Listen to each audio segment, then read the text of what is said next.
students, so today we will discuss the last part of our chapter, improvement in food resources. So being the last part of the chapter, this is most important and interesting also. So in this part, in this video, we will learn about fish production and beekeeping. तो एक करके देखते हैं कि fish production और beekeeping क्या क्या होते हैं. Firstly, starting with the fish production. Fish is a cheap source of animal protein for our food, and fish production, it includes the true fishes as well as the shell fishes such as prawns and mollusks. Now fish production की जब बात करें तो there are two type of fish production. One is the capture fishing and another is the culture fishing. Capture fishing का मतलब the fish production which is obtained from the natural water resources, and the other way is the culture fishing. Now based on the sources of water, fish production दो तरह का होता है. One is the marine fisheries and another is the inland fisheries. तो एक एक करके देखते हैं marine fisheries और inland fisheries में क्या difference है. So when we talk about marine fisheries, so what are marine bodies? Marine bodies जैसे कि coastline, coastal areas, the ocean, the deep sea bodies, इनको कहते हैं marine bodies.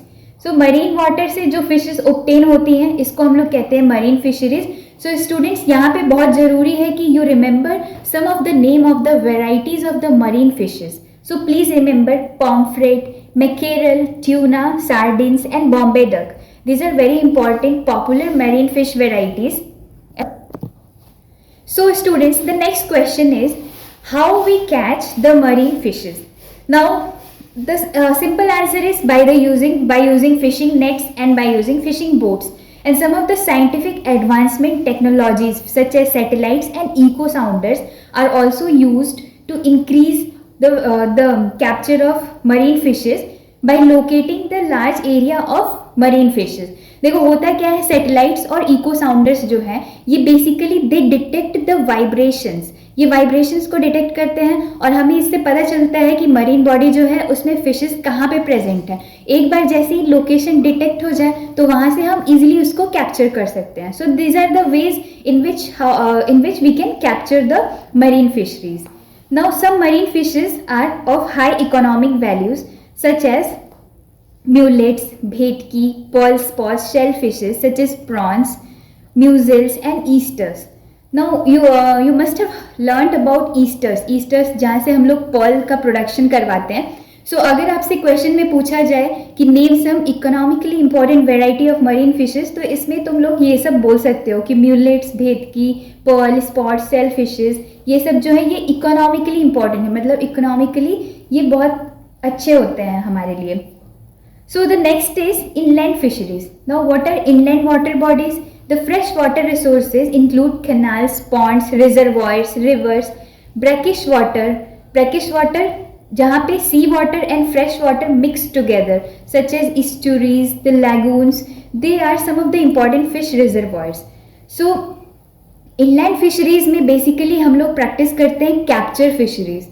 कल्चर फिशरी भी कर सकते हैं, बट अगर कल्चर फिशरी हम करते हैं तो the yield is not so high.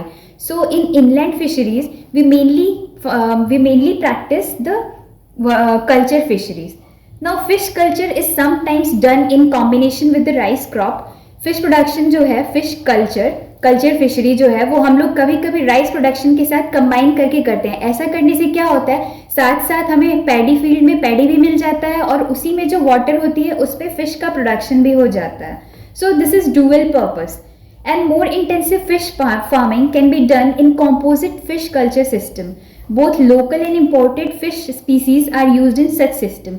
Now we will learn about what is composite fish culture system. Composite fish culture system क्या होता है, चलो देखते हैं. So in a system, a combination of 5 or 6 species of fishes in a single fish pond are kept. These species are selected so that they do not compete for the food. ऐसे species का selection करते हैं जो एक दूसरे से food के लिए compete ना करें, जिनकी fooding habits जो हैं वो different हो. So as a result, the food is available in all the part of the pond and the fishes can grow easily. For example, the katlas, they are the surface feeder. कतला जो fish होती है they are surface feeder, मतलब वो water के surface पे feed करती है. The mrigals and the common carps are the bottom feeders. Mrigal और कॉमन कार्प जो हैं ये वाटर बॉडी के बॉटम में फीड करते हैं. Okay, the rohus they feed in the middle zone.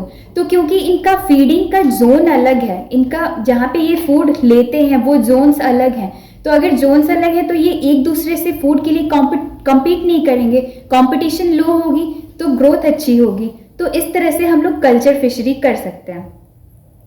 Now this increases the fish yield from the pond. ऐसा composite fish culture करने से क्या होता है, फिश का जो यील्ड है, फिश का जो प्रोडक्शन है वो बढ़ जाता है, क्योंकि different varieties of fish obtain किया जा रहा है ना, different variety of fish obtain कर रहे हैं जो कि अपने फूड के लिए compete नहीं कर रही है, तो यील्ड तो बढ़ेगी ही।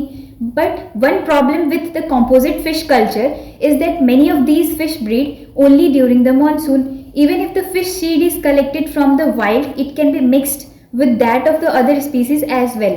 So a major problem in fish farming is lack of availability of good quality of seed. And to overcome this problem, ways have now been worked out to breed these fishes in ponds using hormonal stimulation. This has ensured the supply of pure fish seed in the desired quantity. So होता क्या है, composite fish culture में सबसे बड़ा challenge क्या होता है कि हमें seeds नहीं मिलती हैं, seeds की कमी होती है. So by hormonal stimulation methods we can improve this also. So this was all about fish production and the fisheries. इसमें what all questions you can expect that write the differences between marine fisheries and inland fisheries. Write a short note on composite fish culture system. Explain how composite fish culture system is practiced. What are the advantages of composite fish culture system, and what are the demerits of composite fish culture system, and how do we overcome these demerits. तो जैसा कि मैंने बताया अभी ये सारे questions के answer आप लिख सकते हो। मराइन फिशरी, इनलैंड फिशरीज में डिफरेंसेस लिख लो, कॉम्पोजिट फिश कल्चर सिस्टम क्या होता है वो लिखो, उसके advantages, merits and demerits. Okay, so this was all about fish production. इसमें कुछ नाम जो मैंने बताया वो भी आप याद कर लो। So next moving to beekeeping. Beekeeping ये बहुत ही छोटा सा टॉपिक है। बी कीपिंग का मतलब क्या होता है, the commercial honey production. Honey bee से हमें क्या मिलता है, honey bee is widely used and therefore bee keeping for making honey has become an agricultural enterprise. So bee से हमें मिलता है हनी और हनी का प्रोडक्शन जो है वो आजकल बहुत ही डिमांड में है। Since bee keeping needs low investment, farmers use it as an additional income generating activity. In addition to honey, beehive are also a source of bee waxes which are used in medicinal industries. So Honey bee से हमें क्या क्या मिलता है, हनी तो मिलता ही है, इसके साथ साथ बी वैक्सेस भी मिलता है। बी वैक्सेस का यूज जो है वो मेडिसिनल इंडस्ट्रीज में होता है। So some of the local varieties of bees which are used for commercial honey production are Apis cerana indica, Apis dorsata, rock bee, Apis florii, the little bee, and Italian bee varieties. The Apis mellifera has also been bought to increase the yield of the honey. So this is the variety commonly used for commercial honey production. Italian bees have high honey collection capacity. For commercial honey production, bee farms, apiaries are established. Commercial honey production को हम लोग AP culture भी कहते हैं, और जो bee hives को रखते हैं फार्मर्स उसको हम लोग एपीरीज भी कहते हैं। जैसे फिश को रखने वाले सिस्टम को फिशरी कहते थे, मरीन फिशरीज, इनलैंड फिशरीज, वैसे ही हनी बी को अगर हम लोग रखते हैं तो उसको एपीएरीज बोलते हैं। ओके, द वैल्यू और quality of honey depends upon the pasturage और the flowers available for the bee for nectar and pollen collection. In addition to the adequate quantity of pasturage, the kind of flowers available will determine the taste of the honey.